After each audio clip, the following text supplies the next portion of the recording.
Uh-oh, black lesbian force witch sisters. I don't feel so good.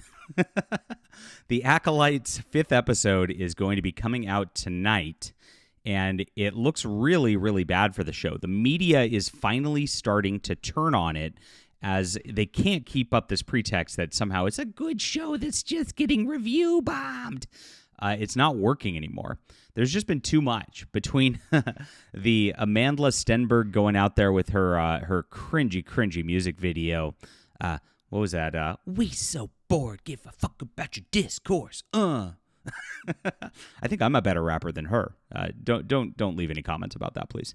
And the Leslie Headland interviews, like just going out about the gayest Star Wars ever, and then gaslighting fans the very next week saying, why would you say it's gay? That's reductive. This is just a really, really bad media week for Disney.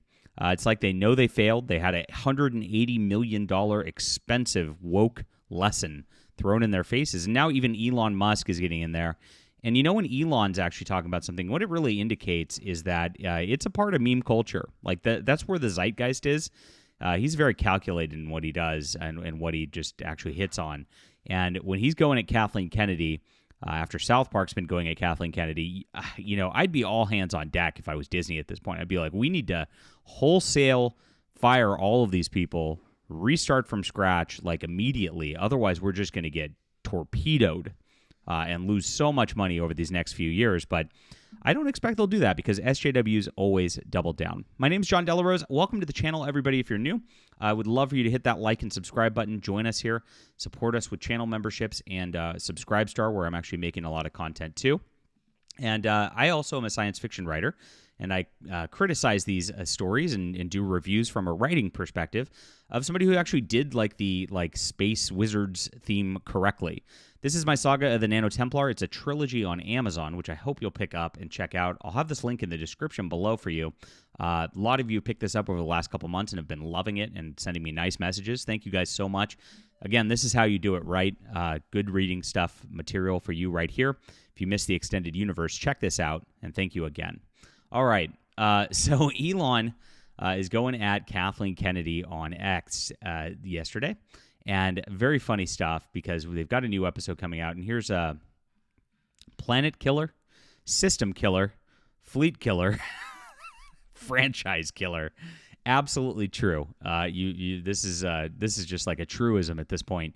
And Elon Musk literally just comes in here and says she's more deadly than the Death Star. Yeah, Kathleen Kennedy has to be reeling right now. I heard after the South Park episode aired, she just went on an absolute tirade. And actually threatened to sue the South Park creators. Crazy stuff going on in the Disney backrooms. But they're angry. These are just angry, washed-up women who, they decided to prioritize careers over families.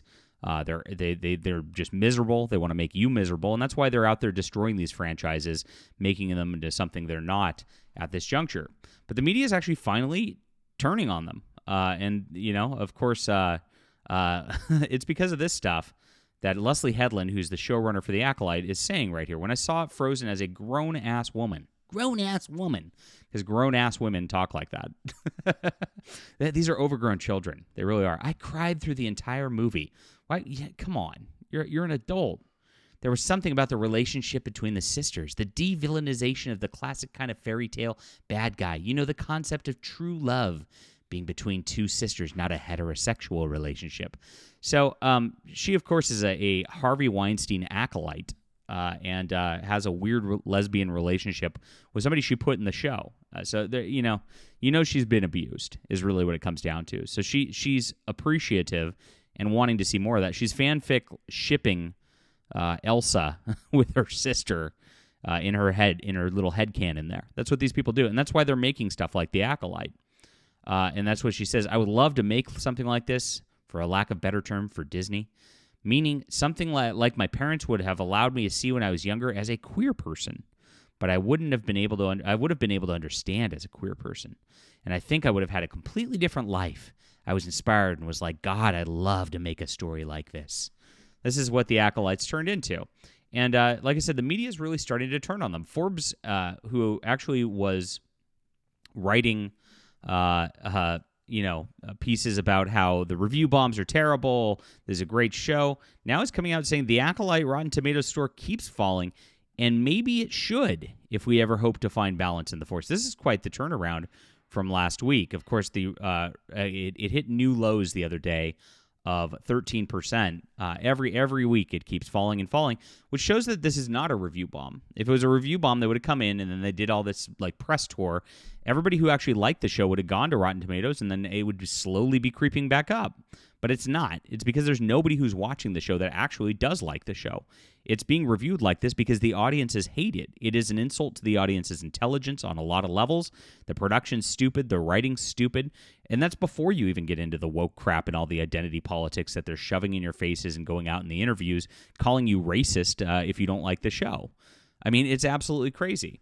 This is just one article, though. From there, you go to the Washington Examiner, and here it is. From force to farce, Disney's The Acolyte descends into self-parody. Oof. I mean, this is scathing from the Examiner.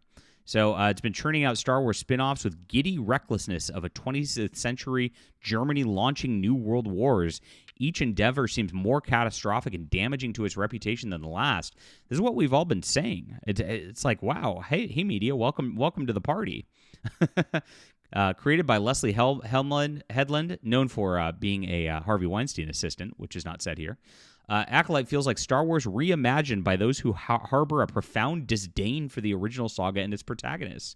It revolves around twin sisters, May and Osha, unveiled opening prelude. Acolyte takes place a century prior to the Phantom Menace and aims to animate the emergence of the dreaded dark side. However, despite the potential of such a brooding premise, the series is unwatchable conduit for political posturing. It presents incoherent plot driven by clumsy and cartoonish dialogue. LGBT activist Headland, when asked in an interview with The Acolyte, said it was the gayest installment of the franchise. Said, I think Star Wars is so gay already. Rife with its novice cast of copy-pasted strong female protagonists and lesbian space witch commune, it borders on self-parody. This is, wow, what a scathing review. Good work here, Washington Examiner. But it doesn't stop there either. I mean, we got one more. The Escapist, even. Now, we know The Escapist is a terrible woke publication. The Acolyte highlights Disney's big problem with streaming shows.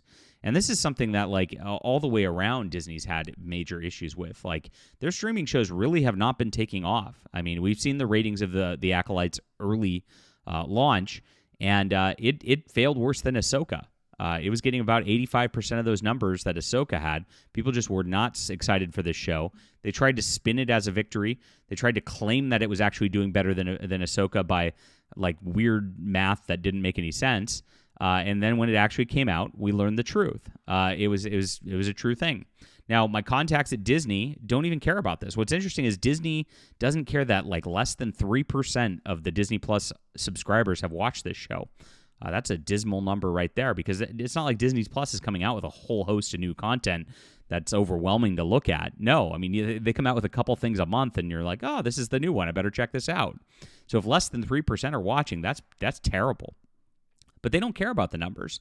What they care about is, and this is the same thing going on with Doctor Who, they're looking at the demographic ratings, and they're saying that the percentage of the numbers of youth watching is up compared to Ahsoka. So even though, like, it's really interesting. So say 2 million people watch this, right? And 3 million people watched Ahsoka. You'd be panicked, right? Because you'd be like, Star Wars has 1 million less people watching. But say 100,000 youth watched Ahsoka, and now 100,000 or 120,000 youth watched this. Well, the percentage went up of youth. Right, and so they're claiming that as a victory because they're claiming it's all because of the identity politics shoved in, but it just is absolutely ridiculous to like look at things that way, because it's just a destruction of your core audience base. Star Wars just needs to appeal to its core audience base, but these people will never do this. They always double down 100%. Now, it's not the only streaming dying, too. We know this because the MCU streaming numbers have just been a dismal disaster, too, after epic fail after epic fail. I mean, gosh, we had every strong female lead replacement under the sun. We had Ms. Marvel, which nobody watched. Then we had She-Hulk, which just really died on the vine.